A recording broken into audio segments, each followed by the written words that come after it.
Hello and welcome to Knit Grit. My name is Cody Lee, and in today's video we're going to go over wrapping our yarn and how that can change the look of our amigurumi.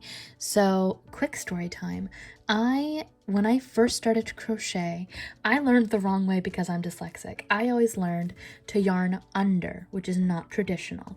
Basically, most people when they crochet, let me grab this hook real quick, they typically will yarn over from right to left.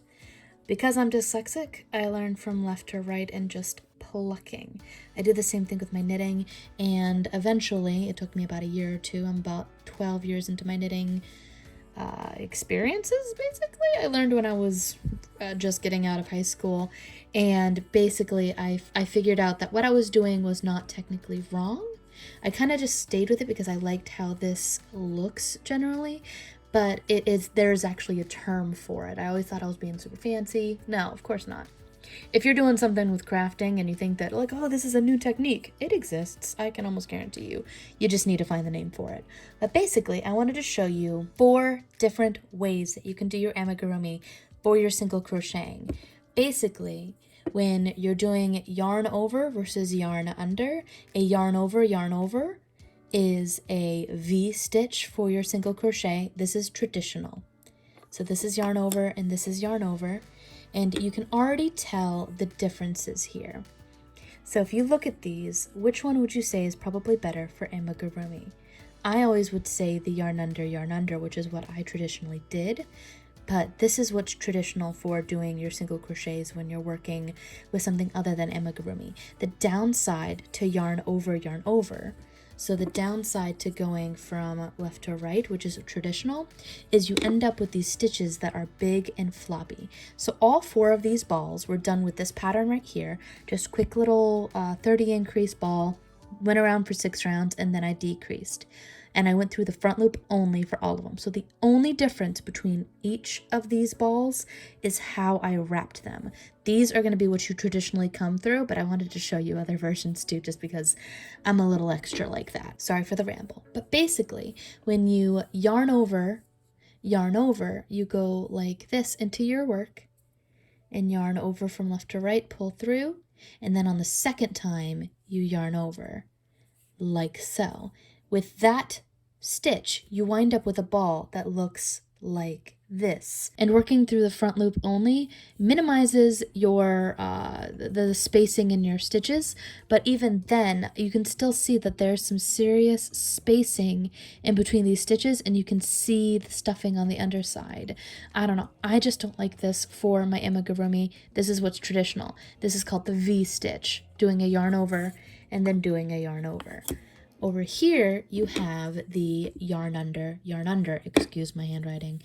I know it's pretty garish. But essentially with a yarn under, you go from left to right and you pluck, and then you go from under again and you pluck.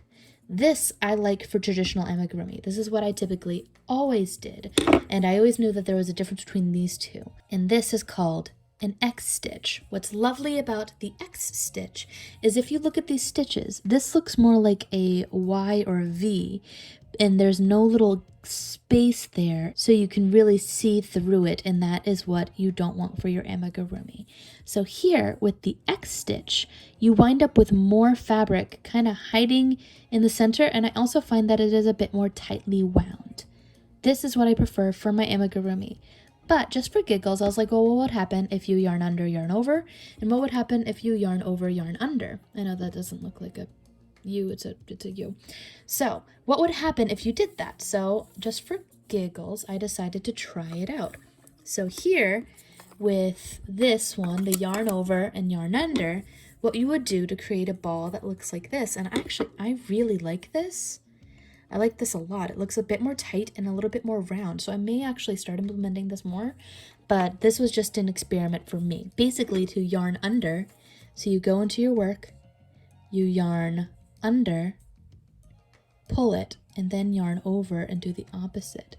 And that stitch gives you what is this pink one right here, and I really like how that looks, so let's do that again.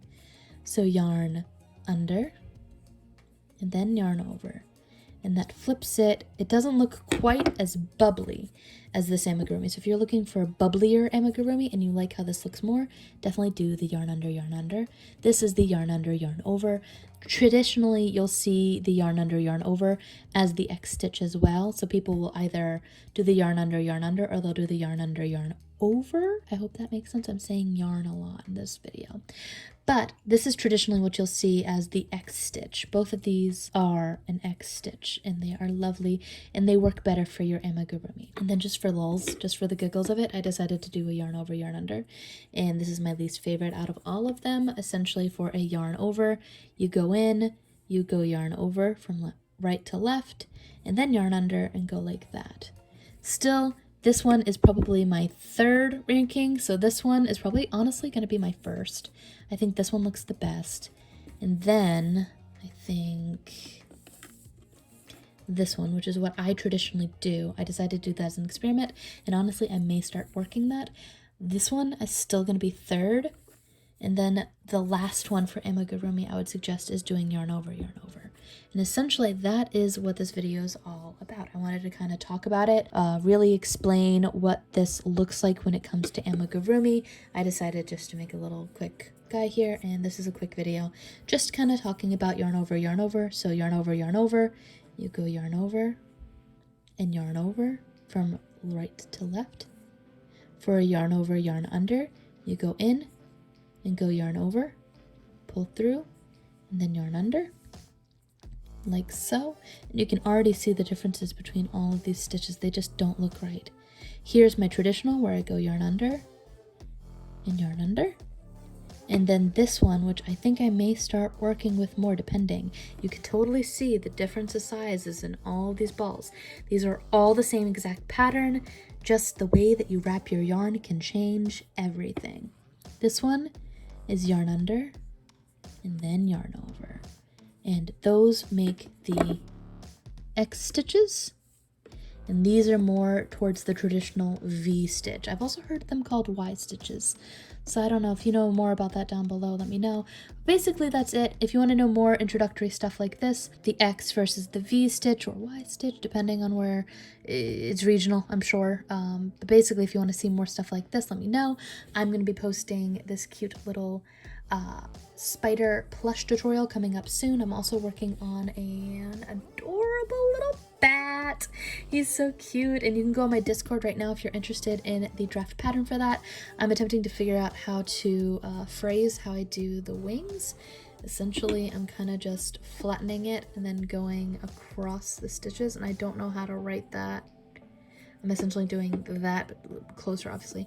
I don't know how to phrase that in pattern form. So if you've got a good idea on that, let me know and join our Discord server. We have a Patreon if you're interested in that. And that's pretty much it. Be sure to hit the like button, do the bell before you leave if you're interested and want to see more videos like this. All right, until next time, guys. Bye.